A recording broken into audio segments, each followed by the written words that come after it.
એકવાર રાજા જનકને બહુ ભયંકર સ્વપ્ન આવ્યું. બહુ આ મોટી કથા છે, પણ હું તમને 4-5 મિનિટમાં જ કહું. યોગ વશિષ્ઠ ગ્રંથમાં આ કથા છે. બહુ સુંદર કથા. આમ કથા તો બહુ મજાની છે. રાજાને સ્વપ્ન આવ્યું કે પડોશી રાજાએ આક્રમણ કર્યું છે અને એમાં એનો પરાજય થયો છે. આ બધું હવે જે કથા હું કહું છું ને એ બધી સ્વપ્નની જ કથા છે. પછી જનક રાજાનો તો પરાજય થયો. જીતેલા રાજાએ કહ્યું કે આમ તો તને મારી જ નાખવો જોઈએ, પણ મને દયા આવે છે, મારે તને મારી નાખવો નથી, પણ તું આખું આ સામ્રાજ્ય છોડીને ચાલ્યો જા. અને ઢંઢેરો પીટાવી દીધો કે કોઈએ જનકને આશ્રય આપવાનો નથી, જળ સુદ્ધા પણ આપવાનું નથી, અને કોઈ જો આને જળ પીવડાવશે તો એનો શિરચ્છેદ થશે. જનક નીકળ્યા ચાલતા ચાલતા પોતાના પ્રદેશને છોડીને નીકળી જવા માટે. હવે રાજ તો મોટું હતું, એટલે કે રાતોરાત ચાલીને તો પહોંચી પણ ન જવાય સરહદની બહાર. તે દિવસે રાજાને એમ થયું કે મારા રાજ્યની સરહદ નાની હોત તો કેટલું સારું થાત, મારું રાજ્ય નાનકડું હોત તો કેટલું સારું થાત, વહેલી તકે હું બહાર નીકળી શક્યો હોત.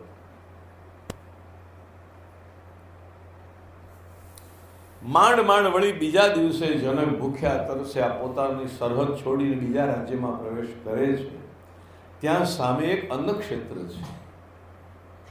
ભૂખ્યો તરસ્યો રાજા ત્યાં જઈને માંગે છે કંઈક પણ હોય તો આપો. પેલા કહ્યું ભાઈ તું મોડો પડ્યો, આ તપેલામાં જે ખીચડી હતી એ તો બધાને ખવડાવી દીધી છે.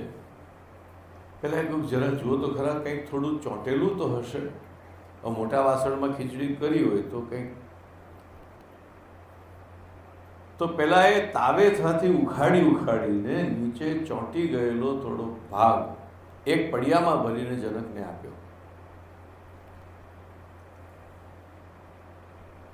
રાજાને થયું હાશ, પણ એ જ્યાં રાજા ખાવા જાય એટલામાં એક સમડી આવીને તરાપ મારી. રાજાના હાથમાંથી એ પડ્યો નીચે, બધો અઠવાડ પડ્યો તો એમાં એ પડ્યો. રાજાના મુખમાંથી ચીસ નીકળી ગઈ અને આંખ ઉગડી ગઈ.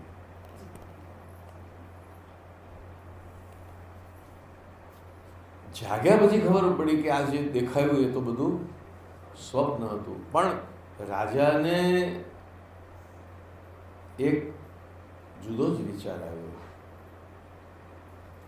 રાજાને એ વિચાર આવ્યો કે હું જાગ્યો એટલે મને ખબર પડી કે અત્યાર સુધી જે ચાલતું હતું એ સ્વપ્ન હતું, પણ જ્યારે હું સ્વપ્નમાં હતો ત્યારે મને એવું ક્યાં લાગતું હતું કે આ સ્વપ્ન છે. તમને બધાને પણ ખબર છે, તમે સ્વપ્ન જુઓ છો ત્યારે એને સ્વપ્ન તરીકે જુઓ છો કે રિયાલિટી તરીકે? બોલો. સ્વપ્નમાં પાછળ વાઘ પડ્યો હોય તો તમે ખુશ થઈ જોયા કરો છો, પાછળ વાઘ પડ્યો છે કે દોડો છો, ભાગો છો? સ્વપ્નમાં ભયનું સ્વપ્ન આવે તો ભયભીત થાવ છો કે નહીં?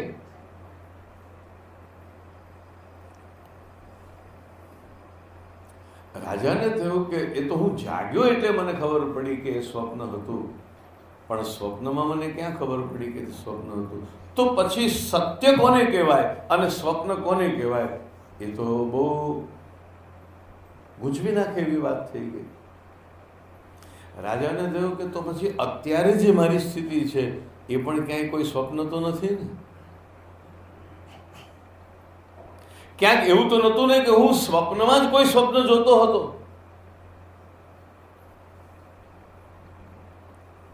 એટલે રાજાએ પૂછ્યું પોતાની જાતને કે સત્ય શું? હું સુખી હતો એ સત્ય કે હું ભિખારી થઈ ગયો તે સત્ય? બેમાંથી સત્ય શું? કથા તો એવી છે કે રાજાનો થોડીક વાર માટે જાણે ચિત્તભ્રમ થઈ ગયો હોય એમ રાજા બીજું કંઈ પૂછે જ નહીં. આટલું જ પૂછે, આ સત્ય કે એ સત્ય? આ સત્ય કે એ સત્ય? રાણીની સામે આ પૂછે, કુંવરોની સામે આ પૂછે. બધા તો એકદમ મૂંઝવણમાં પડી ગયા, મહારાજને શું થઈ ગયું એકાએક? બપોર સુધી તો આખા નગરમાં સમાચાર ફેલાઈ ગયા કે મહારાજને કંઈક થઈ ગયું છે. એ બોલતા ચાલતા નથી, આટલું જ પૂછે છે, આ સત્ય કે એ સત્ય? આ સત્ય કે એ સત્ય?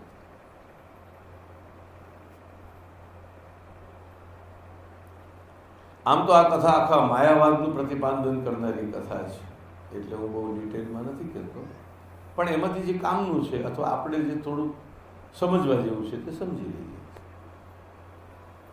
પછી વશિષ્ઠ મુનિ આવ્યા. રાજાએ મુનિને પણ પૂછ્યું કે કિમ સ્વપ્ન, આ કિમ સત્ય, સત્ય શું, આ કે એ, આ ખરું કે એ ખરું?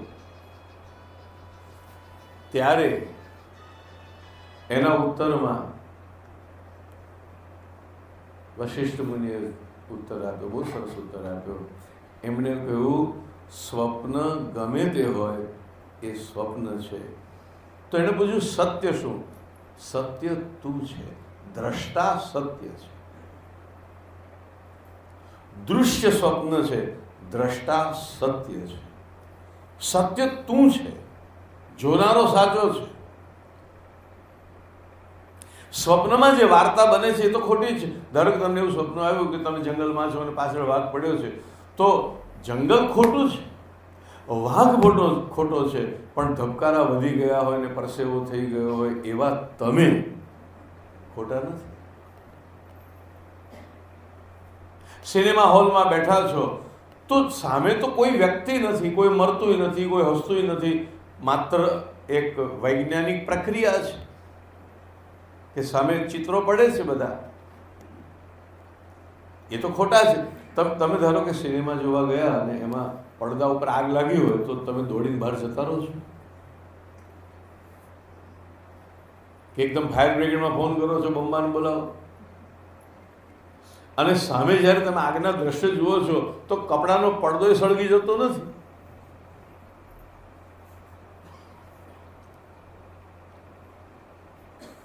સ્વપ્નમાં જે દેખાય છે એ સત્ય નથી, પણ સ્વપ્ન જે જોઈ રહ્યો છે તે સત્ય છે. અને એ સત્ય છે એનો પુરાવો જ એ કે સ્વપ્ન પૂરું થઈ ગયા પછી, ઇવેપોરેટ થઈ ગયા પછી, એનું બાષ્પીભવન થઈ ગયા પછી પણ સવારે ઘણીવાર તમને યાદ તો રહે છે કે મને કાલે રાત્રે આવું સ્વપ્ન આવ્યું હતું, કારણ કે તમે સત્ય છો. જોનારો તો સ્વપ્ન ઉડી ગયું, જોનારો ક્યાં ઉડી ગયો છે? સ્વપ્ન તો કલ્પના હતી એટલે ઉડી ગઈ, પણ તમે તો કલ્પના નથી ને, તમે તો સત્ય છો.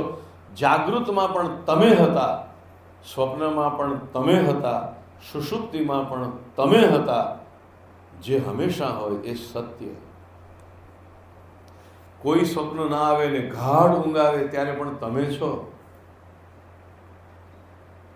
એટલે ઘણી વાર તમે કહો છો આજે રાત્રે તો એવી સરસ ઊંઘ આવી ગઈ, આમ પડતાની સાથે સવાર પડી ગઈ. આનું નામ સુષુપ્તિ, ડ્રીમલેસ સ્લીપ.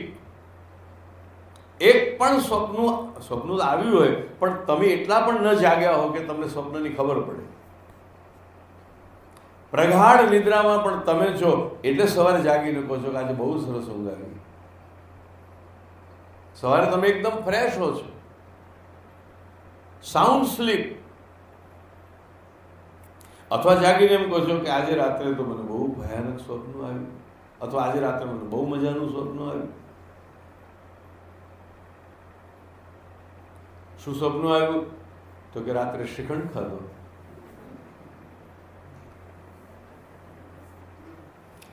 હવે આ સ્વપ્નું શ્રીખંડ ખાધો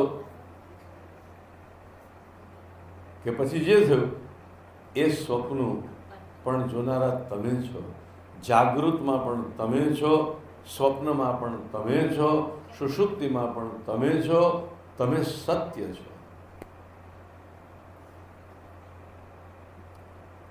અને સ્વપ્નમાં તમને જે દેખાયું એ સત્ય નથી. એટલે મહાપ્રભુજી પણ સંસારને સ્વપ્ન જેવો જ માને છે. બ્રહ્મવાદમાં જગતને સત્ય, ભગવત રચના, ભગવત અંશ માન્યું છે. મહાપ્રભુજી જગતને મિથ્યા નથી માનતા, પણ મહાપ્રભુજીએ પણ જગત અને સંસાર એ પ્રકારનું થોડું અલગ પૃથક્કરણ કરી અને જગતના વાસ્તવિક રૂપને સત્ય માન્યું. આ વાયુ સત્ય, આ પર્વતો, આ નદી, આ પ્રદેશો, આ મકાનો, આ વ્યક્તિઓ, આ બધું છે એ સત્ય છે. એ કલ્પના નથી, મિથ્યા નથી. પણ સંસાર સત્ય નથી. જગત મિથ્યા નથી, સંસાર સત્ય નથી. સંસારનો અર્થ જ આ કે તમે જે સિનેમા જોવા બેઠા એમાં તમે જે દ્રશ્યો જુઓ છો એ દ્રશ્યો સત્ય નથી. વરસાદ પડતો હોય તો વરસાદ નથી હોતો, પાણીનું ટીપું નથી હોતું પડદા ઉપર, આગ લાગે ત્યારે આગ નથી હોતી, કશો ધુમાડો આવતો નથી. સંસાર આ પ્રકારનો છે. પણ આખરે તમે તો એનાથી પર છો. એવી રીતે જેને જીવનમાં ધૈર્ય આવી ગયું છે, જે ધૈર્યવાન છે, એની પ્રજ્ઞા, ગીતાનો સ્થિત પ્રજ્ઞ એ જ મહાપ્રભુજીનો વિવેક ધૈર્યવાન. એટલે નવરત્ન અને વિવેક ધૈર્ય આશ્રય આ બે ગ્રંથો વૈષ્ણવોને લૌકિક જીવનમાં બહુ જ, અલૌકિકમાં તો છે જ, પણ લૌકિક જીવનમાં પણ બહુ ઉપયોગી છે. એટલે તો મહાપ્રભુજીને ખુલાસા ભેર કહેવું પડ્યું, ત્રિદુઃખ સહનમ ધૈર્યમ આમૃતે સર્વત સદા તક્રવત દેહવત ભાવ્યમ. મહાપ્રભુજી સુખોના 3 ભેદ બહુ સ્પષ્ટ રીતે બતાવ્યા કે દુઃખ 3 જાતના છે. એક આધિભૌતિક દુઃખ છે, એક આધ્યાત્મિક દુઃખ છે અને એક આધિદૈવિક દુઃખ છે. અને ત્રણેય દુઃખો જીવનમાં આવશે. તમે ગમે તે હો, મીરાબાઈને પણ ઝેરનો કટોરો, આપણા બધા ભગવદીઓના જીવનમાં પણ જો સુરદાસજી વગેરેના જીવનમાં કેટલા દુઃખો છે. દુઃખ વિનાનું જીવન સંભવે જ નહીં. અને એવું ભગવાને કહેશો નહીં મારા જીવનમાં દુઃખ ન પડે. મને રવિન્દ્રનાથ ટાગોરની એક વાત બહુ ગમે છે. રવિન્દ્રનાથ ટાગોર ભગવાનને પ્રાર્થના કરે છે કે પ્રભુ, હું તને એવી પ્રાર્થના નથી કરતો કે મારા જીવનમાં દુઃખ ના પડે. સામાન્ય રીતે લોકો એવું જ કહે, હે ભગવાન અમને દુઃખ ન પડે, હે ભગવાન અમને સુખી કરજો, અમને દુઃખી ન કરશો, માં કશ્ચિત દુઃખમ આપનું યાદ. આ ભક્ત કહે છે કે પ્રભુ, હું તને એવી પ્રાર્થના તો નથી કરતો કે મારા જીવનમાં દુઃખ ન પડે, કારણ કે એવી પ્રાર્થના કરવી અયોગ્ય છે. મારી કાયરતા છે, મારા ઉપર દુઃખ જ ન પડે એવું કેવું મારી કાયરતા છે. હું કહું ક્રિકેટમાં રમવા જઉં પણ કોઈ મને આઉટ નહીં કરવાનું.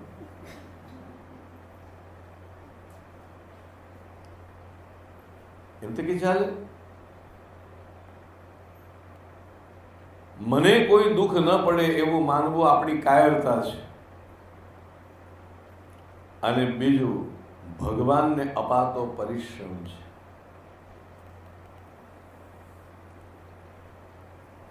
મને દુઃખ ન પડે એવું ભગવાન પાસે માંગવું પણ પરિશ્રમ છે. વૈષ્ણવ સાંભળો, મને દુઃખ આપો એવું કહેવું પણ ઠીક નથી, મને દુઃખ ન આપો એવું કહેવું પણ ઠીક નથી. એટલે જ મહાપ્રભુજીએ કહ્યું, ઠાકોરજી આગળ કોઈ પ્રાર્થના જ કરવાની ન હોય, સુખી થવાની નહીં અને દુઃખી થવાની પણ નહીં. એની સાથે પ્રેમની વાતો કરો, પ્રાર્થના શું કરવાની?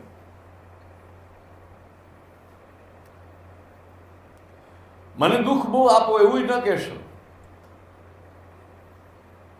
ભલે કુંતાએ કહ્યું, મહાપ્રભુજી તો કહે છે, ઠાકોરજીને આપણે એમ જ કહીએ છીએ કે તારે જે કરવું હોય તે કર, રાજી હૈ હમ ઉસી મેં જિસમે તેરી રજા.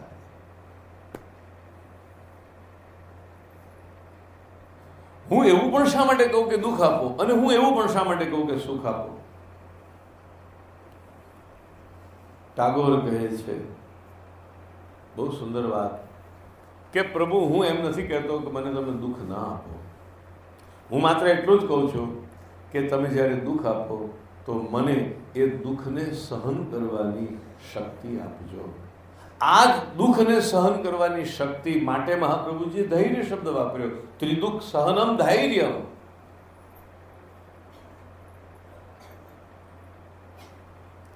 અને તમે સારા ખેલાડી હો ને તો સામો ખેલાડી જેટલું પણ સારું રમે એટલી તમને રમવાની મજા આવે. એમ તમે જો ધૈર્યવાન હો ને તો જેટલા દુઃખો આવે ને એટલી મજા આવે. જો આ ખાલી દલીલોથી સમજાવવાની વાત નથી, આ બિલકુલ રિયલ વાત છે. સચિન તેંડુલકર જ્યારે આવે મેદાનમાં તો એવી પ્રાર્થના કરીને આવતો હશે કે મારી સામે સાવ પેલો નવો શીખવ હોય એવો બોલર આવે, કે પછી મારી સામે જોરદાર આવે બોલિંગ કરનારો. એક શું કહેતો હશે? શું કહેતો હશે? સામે પણ જોરદાર જ ઈચ્છતો હશે ને, કે એની પૂરેપૂરી કુશળતા વાપરી અને એ મને આઉટ કરવાની કોશિશ કરે અને છતાં હું આઉટ ન થઉં. આ ધ્યાનથી સાંભળજો, બધું ભૂલી ના જશો.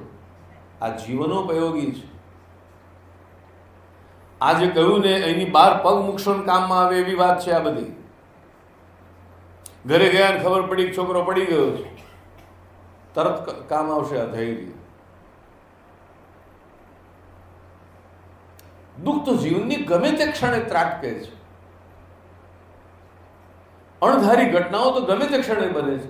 અહીંથી બહાર નીકળ્યા પાછળ ગાય દોડતી દોડતી આવીને પાડી નાખે આપણને. નથી થતું જીવનમાં આવું? અને સાંજે જવાના તો કોઈ હોટલમાં ગયા હોસ્પિટલ, આખો પ્રોગ્રામ બદલાઈ ગયો.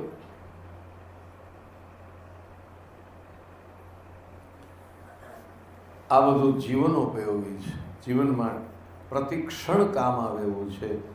એટલે આ બધું ભૂલશો નહીં, યાદ રાખજો.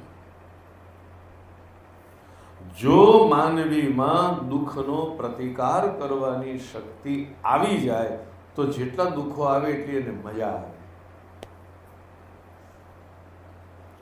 આવા દો જેટલા ખેલાડીને, જેટલા બોલરોને આવવા દો આપણે તૈયાર છીએ. એ ગમે એટલી કુશળતાથી બોલિંગ કરશે, હું એની સામે ફટકા મારીશ, ચોગ્ગા મારીશ, છગ્ગા મારીશ. અને એટલા માટે તો સામી ટીમ પણ ચુનંદા બોલરોને મોકલે. એમ ભગવાન પણ આપણી સામે મોકલે તો ચુનંદા દુઃખોને મોકલે. અને પછી આપણે ખેલીએ એના ભરોસે.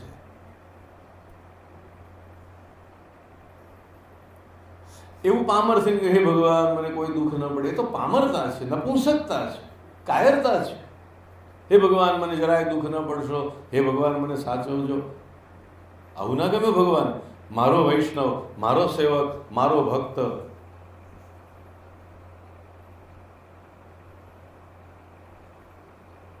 એ આવો હોય એ ભગવાનને ગમે નથી. તમારું બાળક એવું હોય તો ગમે તમને? માય કાંગલું, ડરપોક, અંધારામાં જતા ડરે, બહાર એકલું જતા ડરે, તો તમે શું કરો છો? એની હિંમત આપો છો કે બધાને ડરાવો છો? તમારું સંતાન ડરપોક હોય તો તમને ન ગમે, તો આપણે ડરપોક હોય તો ભગવાનને કેમ ગમે?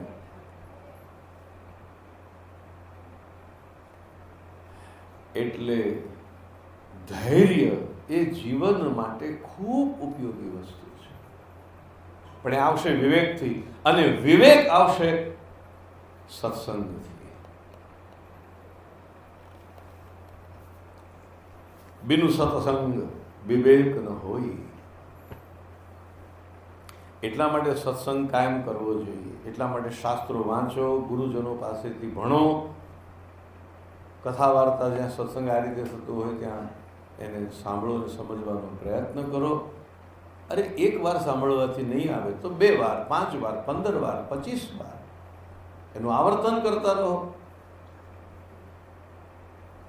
પણ સત્સંગથી વિવેક આવશે, અને વિવેકથી જે ધૈર્ય આવ્યું હશે એ ધૈર્ય એટલું બધું દૃઢ હશે, એટલું બધું બળવાન હશે કે ત્રિદુઃખ સહનમ, આધિભૌતિક દુઃખ આવે તો પણ, આધ્યાત્મિક દુઃખ આવે તો પણ, આધિદૈવિક દુઃખ આવે તો પણ એ વૈષ્ણવ ડગશે નહીં. આ કેવળ વાર્તા નથી, આ ભગવદીઓના, મહાપુરુષોના જીવનમાં બનેલા પ્રસંગો છે. આપણા કૃષ્ણશંકર શાસ્ત્રીજીનો યુવાન પુત્ર કરદમ કેવો તેજસ્વી ને આશાસ્પદ, અને હજી તો આમ યુવાનીમાં પગ મૂક્યો છે અને અકસ્માત મરણ પામ્યો. અને એ વખતે જે લોકો એમની પાસે હતા એમણે બધાએ પછીથી કહ્યું કે આખું ઘર જ્યારે રોતું હોય ને દુઃખી ઉદાસ હોય ત્યારે એ સ્વસ્થ રહીને અમને બધાને પણ એ સ્વસ્થ થવા માટે કંઈક ને કંઈક સલાહ આપતા અથવા સમજાવતા કે એમાં શું રડો છે? ભગવાન હતો ને ભગવાનને લઈ લીધો, આપણો હતો જ ક્યાં? એટલે હું એક નહીં એવા અનેક ઉદાહરણો તમને કહી શકું કે ભગવદીઓના જીવનમાં આવું ધૈર્ય આવે છે. હવે એ વખતે કોઈ કાચી પોચી વ્યક્તિ હોત તો વિમુક્તિ, મેં આટલી ભાગવત કથાઓ કરી, મેં આટલા બધા ભગવાનના આટલા બધા પૂજાઓ કરીને આટલા પાઠ કર્યા અને આટલા મંદિરો મેં સ્થાપ્યા અને આટલું બધું મારું પુણ્ય, આટલી બધી મારી ભક્તિ, અને ભગવાને મારા ઉપર જ દુઃખ નાખ્યું, અને તે એકનો એક દીકરો.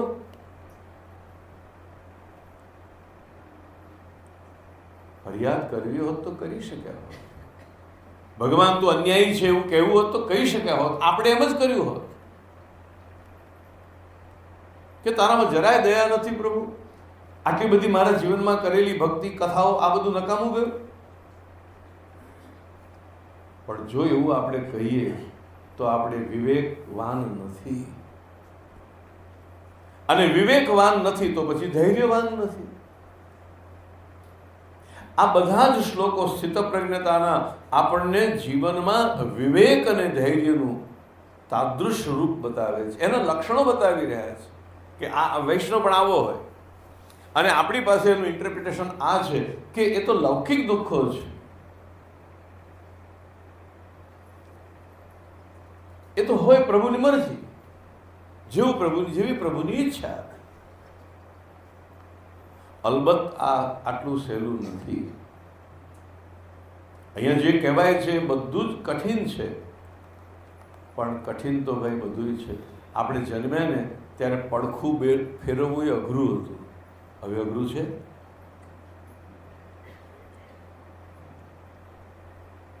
આપણે જન્મ્યા ત્યારે તો પડખું નતા ફેરવી શકતા, તો બે પગે ચાલવાની વાત તો દૂર રહી, અને અત્યારે તમે બે પગે ચાલો છો એ અઘરું છે ના. જેમ જેમ અવસ્થા આવતી જાય તેમ તેમ અઘરું પણ સહેલું થતું જાય છે. એમ આપણે પણ જેમ જેમ સેવા અને સત્સંગ દ્વારા આપણને વધારે ને વધારે સમૃદ્ધ કરતા જઈશું તેમ તેમ આપણા માટે આ બધું પણ સહેલું થતું જશે. અઘરું આજે લાગે છે, પછી એમ નહીં લાગે. કરવા બેસો તો અઘરું નથી. અને બીજું, જીવનની ઉન્નતિ કરવી હોય તો અઘરી વસ્તુ જ પસંદ કરવી પડશે. અઘરા ને સહેલામાંથી સહેલું પસંદ કરવું પણ કાયરતા છે. કોઈ આપણી સામે બે દાખલા મૂકે ને પછી કે આ એકદમ સહેલો છે ને અઘરો છે, બોલો કયો જોઈએ? અને આપણે કહીએ ના અમારે તો સહેલો જ દાખલો જોઈએ, તો આપણે કાયર છીએ.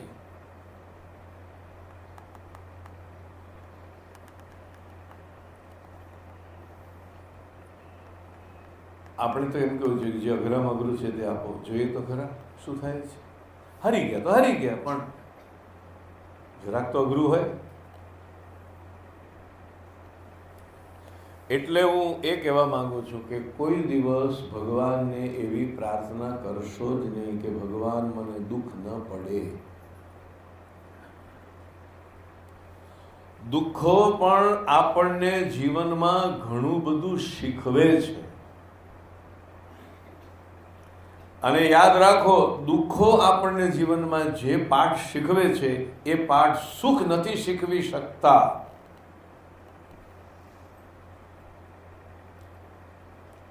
દુઃખ જીવનમાં જે મેચ્યોરિટી લાવે છે એ મેચ્યોરિટી સુખ નથી લાવી શકતું.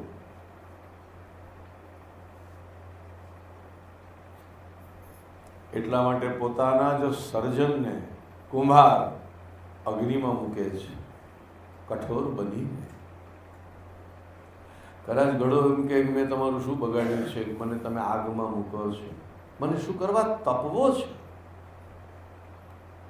કુંભારે કહ્યું કે હું કે તારા માટે મને કે વેર નથી, પણ તારે તપવું તો પડશે.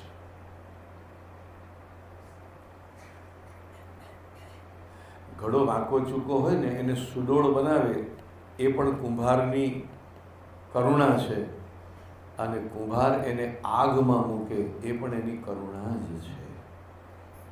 સુખ પણ ઠાકોરજીની કૃપા છે, દુઃખ પણ ઠાકોરજીની કૃપા છે. આટલું સમજીને આજે નીકળજો. આમ ઘડો વાંકો ચૂકો હોય, ક્યાંક ગોબો પડી ગયો હોય તો કુંભાર પાછો એને સરખો કરે છે ચાકડા ઉપર ચડાવી. માટીમાં પાણી છાંટે છે, માટીને કોમળ બનાવે છે, અંદરથી કાંકરીઓ કાઢી નાખે છે, પિંડ સુંદર મજાનો બાંધે છે, એ ઘડાને સુંદર મજાનો ઘાટ આપે છે. એ પણ એનો પ્રેમ છે, એ પણ એની સર્જનની એક રીત છે. એમ ભગવાન આપણને સુખ આપે, ઘર, કુટુંબ, પરિવાર, તંદુરસ્તી, આ બધું આપે, એ પણ એની કૃપા છે. પણ યાદ રાખો, એ ઘડો તૈયાર થઈ ગયા પછી એ જ કુંભાર એ જ ઘડાને અગ્નિમાં મૂકી દે છે.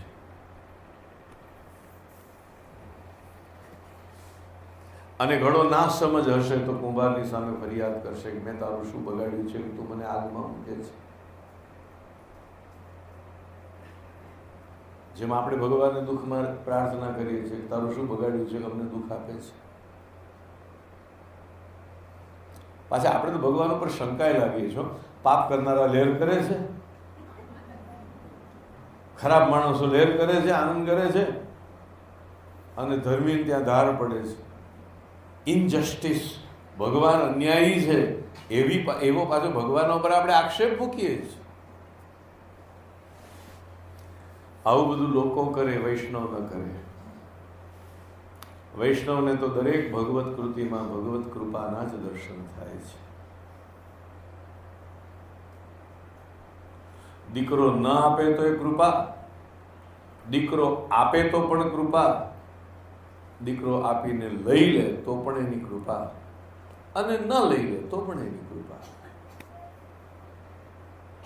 ધન ન આપે તો પણ એની કૃપા,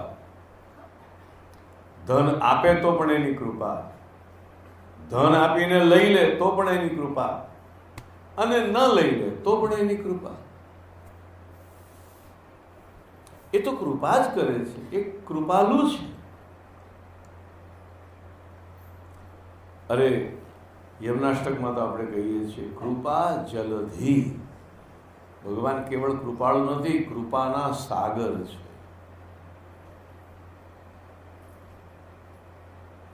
એટલા માટે શ્રી કૃષ્ણ જે કહે છે, હું તમને એ કહેતો હતો, જીવનમાં બહુ ઉપયોગી છે. અઘરું છે, આજે ને આજે નહીં થાય. એકવાર સાંભળવાથી થઈ જાય તો બેડો પાર થઈ જાય. એકવાર ન થાય, 5 વાર સાંભળવાથી ન થાય તો 25 વાર સાંભળીશું.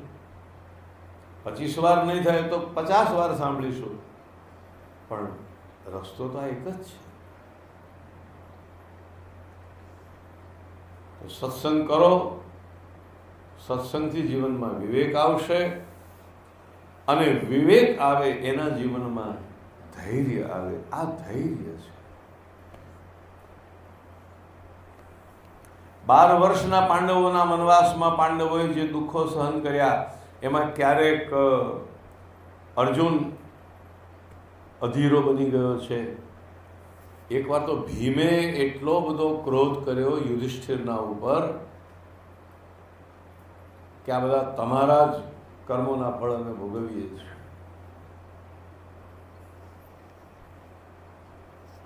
કેટલીક વાર દ્રૌપદીએ પણ ક્રોધ કર્યો. આ બધા માનવો છે, એટલે માનવમાં નબળાઈ હોય જ, નહીંતર એને માનવ ન કહેવાય. જો માનવમાં નબળાઈ ન હોય તો એને ઈશ્વર જ ન કહીએ. આ બધા જ કોઈ વાર અધીરા બન્યા છે. ભાગ્યે જ યુધિષ્ઠિર કોઈ વાર અધીરા બન્યા છે. યુધિષ્ઠિરે બધાને, એટલે જ્યાં એમના નામમાં સ્થિર શબ્દ છે, યુધિ સ્થિર.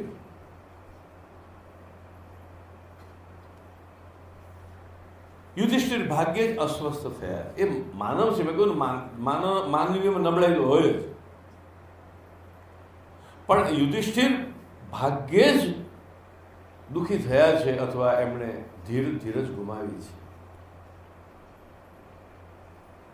એટલે ઘરમાં જ્યારે કોઈ અધીર બની ગયા હોય, ભીમ અકળાઈ ગયો હોય, દ્રૌપદી અકળાઈ ગઈ હોય, અર્જુન અકળાઈ ગયો હોય, તો યુધિષ્ઠિર એ બધાને ધૈર્ય આપે છે.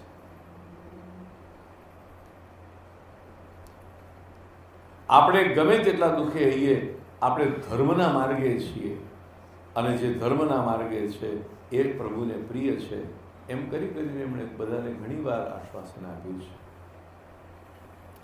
આ બધા લક્ષણો એમાં છે. આગળ કહે છે, યસ સર્વત્રાનભિસ્નેહ તત્તત્ પ્રાપ્ય શુભાશુભમ નાભિનંદતિ ન દ્વેષ્ટિ તસ્ય પ્રજ્ઞા પ્રતિષ્ઠિતા. કોઈ પણ વસ્તુમાં એ આસક્તિ રહિત હોવાથી શુભ કે અશુભ જ્યારે આવે તો નથી એનો એ અભિનંદન કરતો કે નથી એનો એ દ્વેષ કરતો. સુખ મળે તો ભગવાનનું અભિનંદન કરવું કે જો તું કેટલો બધો દયાળુ છે કે તે મને સુખ આપ્યું. દુઃખ પડે તો કહ્યું, હે પ્રભુ તું કેટલો બધો ક્રૂર છે કે તે મને દુઃખ આપ્યું. ઘણીવાર તો આપણે એવું પણ કહીએ છીએ કે અમે તારું શું બગાડ્યું છે, ભગવાનને કહીએ છીએ, અમે તારું શું બગાડ્યું છે કે તું અમને દુઃખ આપે છે. શાસ્ત્રો કહે છે ભગવાન દુઃખ નહીં આપે, એ તો આપણા કાં તો કર્મનું ફળ છે, અને કાં તો આપણી ભવિષ્યની કોઈ પરિપક્વતા માટેની પ્રભુએ કરેલી વ્યવસ્થા છે. કાં તો તમે જેને દુઃખ માનો છો એ દુઃખ નથી. મેં કહ્યું ને કે કુંભાર જો દયાળુ બની જાય અને ઘડાને જો અગ્નિમાં ન મૂકે તો એને ઘડાનું હિત કર્યું કે અહિત કર્યું?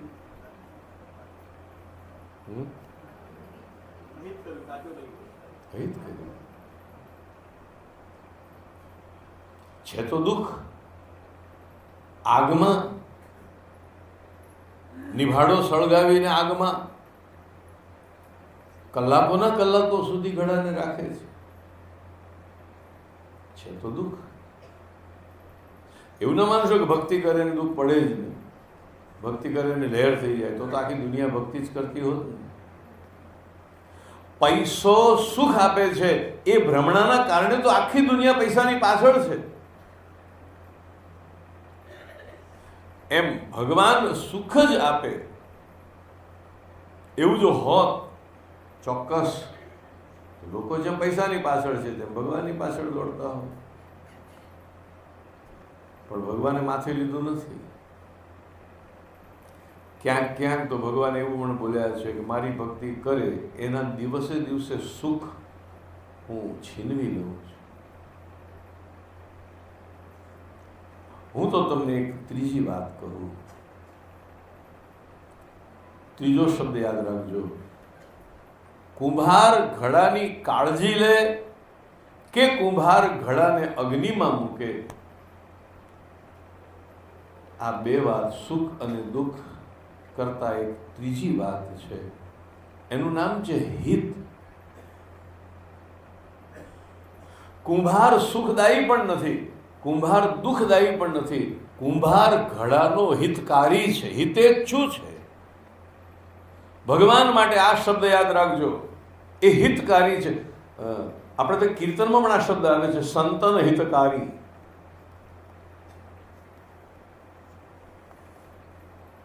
અને હા, આ મહાપ્રભુજીનું નામ છે સતામ, હિતકૃત સતામ. આ શબ્દ યાદ રાખજો. ભગવાન કોઈને સુખ નથી આપતા, ભગવાન કોઈને દુઃખ નથી આપતા, ભગવાન હિત કરે છે.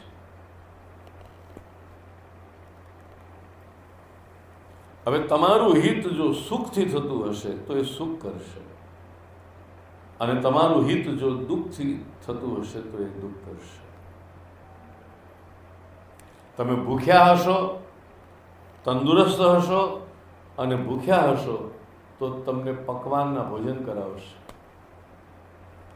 તમે બીમાર હશો તો રસોડામાં ગમે એટલા પકવાન ભરેલા હશે, ભગવાન તમને ભૂખ્યો રાખશે. તમને ભૂખ્યા રાખવામાં એને આનંદ આવતો નથી, તમને પકવાન ખવડાવવામાં એને આનંદ આવતો નથી. તંદુરસ્ત બાળક ભૂખ્યું હોય તો મા એને આગ્રહ કરીને જમાડે છે. બીમાર બાળક માંગે તો પણ મા એને મીઠાઈ આપતી નથી. એ બંનેમાં હિત છે. નાદાન બાળક ક્યારેક ફરિયાદ પણ કરી શકે છે કે આની થાળીમાં તે લાડુ મૂક્યો તો મારી થાળીમાં કેમ નહીં. ત્યારે માં કહેશે કે બેટા તું બીમાર છે, તને મનાઈ છે ભોજનની, તું તંદુરસ્ત થઈ જશે ત્યારે તારી થાળીમાં પણ લાડુ મૂકીશ. પણ આજે તું માગે તો નહીં મળે, રડે તો પણ નહીં આપે. કારણ કે એ લાડુ ખાય એમાં હિત છે. પેલો તંદુરસ્ત છે, એને ખાવામાં રસ નથી, એને રમવા જવું છે. તો માં વિચાર કરે કે આખો દિવસ કામ કરે છે અને ખાશે નહીં તો એને તકલીફ કેટલી થશે.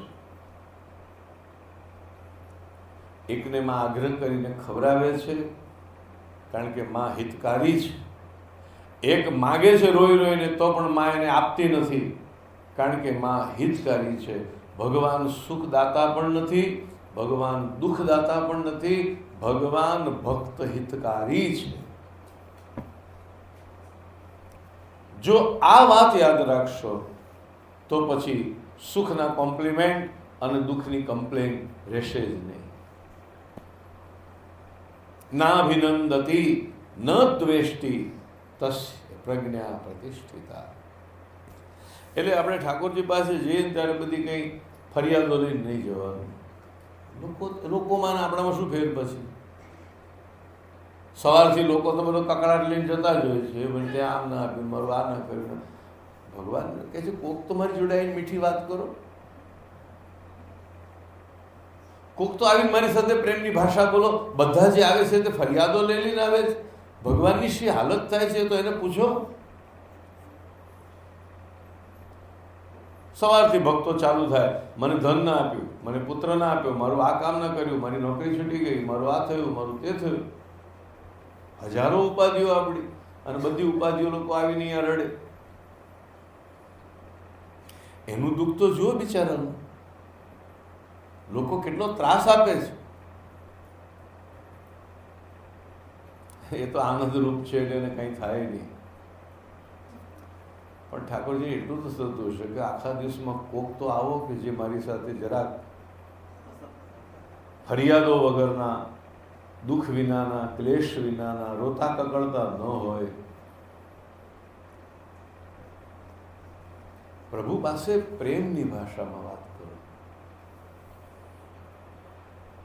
પ્રીતમ પ્રેમ ही ते पइए, यद्यपि रूप गुणशील सुधरता इन बात न दी जाइए.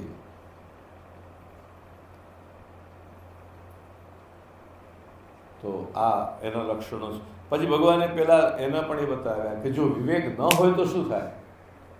તો કે ધ્યાયતો વિષયાન પુંસઃ સંગસ્તેષુ બજાયતે, સંગાત સંજાયતે કામઃ, કામાત ક્રોધો વિજાયતે, ક્રોધાત ભવતિ सम्मोह, सम्मोहात स्मृति विभ्रमः, स्मृति भ्रंशात बुद्धिनाशः, बुद्धिनाशात प्रणश्यति. અગર વિવેક છે તો આમ છે, અને અગર વિવેક નથી તો શું છે? પછી ભગવાને આખો એક દુઃખની ખાઈમાં માણસ પડે છે એનો ક્રમ બતાવ્યો છે કે જીવનમાં વિવેક નહીં હોય તો અનેક કામનાઓ જાગશે. વિવેક હશે પ્રજહાતિ યદા કામાન સર્વાન પાર્થ મનોગતાન. કામનાઓનો એ ત્યાગ કરે છે એટલે કામનાઓથી પ્રભાવિત નથી થતો. મન તો ઈચ્છા કરે, મન વિવેક વિનાની ઈચ્છાઓ કરતું હોય છે.